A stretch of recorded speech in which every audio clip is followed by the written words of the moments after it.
وزیر اعظم پاکستان عمران خان صاحب بیٹھے ہوئے تھے. دوستوں نے سوال پوچھا کہ وزیر اعظم صاحب کیا وہ پروجیکٹ کے جو نون لیگ کی حکومت شروع کر چکی تھی اور اس پہ کروڑوں اربوں روپے کی لاگت آ چکی تھی، پاکستان کی عوام کے ٹیکسوں کے پیسے اور حکومت پاکستان کا جو پیسہ تھا، کیا ہم اس کو جاری کریں گے، آگے اس کو سسٹین کریں گے، اس کو مینٹین کریں گے، اس کو کنٹینیوس کریں گے؟ تو میں پاکستان کے ہیرو، پاکستان کی آن، پاکستان کی جان اور پاکستان کی شان اور پاکستان کی پوری دنیا کے اندر پہچان، وزیر اعظم پاکستان عمران خان صاحب کو خراج تحسین پیش کروں گا کہ انہوں نے کہا کہ ہمارا دل بہت کھلا ہے، ہماری سوچ بہت کھلی ہے، ہم کوئی ایسا ایکٹ نہیں کریں گے کہ جو پاکستان کی ڈگنیٹی، پاکستان کے امیج، پاکستان کی رسپیکٹ اور پاکستان اور پنجاب کے خزانے کے حوالے سے نیگیٹو ہوگا.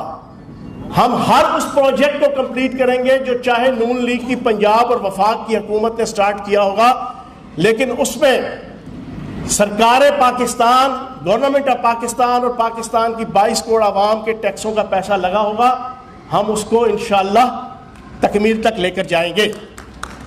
آج وزیر اعظم پاکستان عمران خان صاحب کی اسی سوچ، اسی ول، اسی وش، اسی ڈٹرمنیشن کو آگے بڑھاتے ہوئے وزیر اعلیٰ پنجاب سردار عثمان بزدار صاحب کی قیادت میں وزیر ٹرانسپورٹ جہاں زیب کھچی صاحب کی سرپرستی میں آج اس سی پیک کے پروجیکٹ کو ہم نے تکمیل کے مراحل تک پہنچا دیا.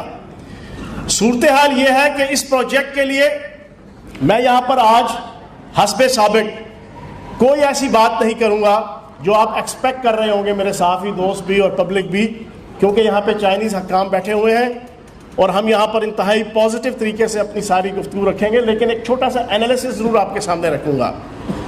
اپنی ساری گفتگو رکھیں گے لیکن ایک چھوٹا سا انالیسس ضرور آپ کے سامنے رکھوں گا. $1.62 بلین کا پروجیکٹ ہے. اس پروجیکٹ کا ہمارا سالانہ جو پے بیک ہے، انٹرسٹ پلس آپ کی جناب قرضے کی قسط، 25 ارب روپے سالانہ ہے. 25 ارب روپے. اور اس کا جو آپریشنل کاسٹ ہے سال کی وہ 8 ارب روپے ہے، اور اس کا جو پروفٹ ہے سال کا وہ 3 ارب روپے ہوگا. 5 ارب روپیہ ہماری پنجاب حکومت اور وفاق حکومت اس کے اوپر جو ہے وہ سبسڈی دے گی.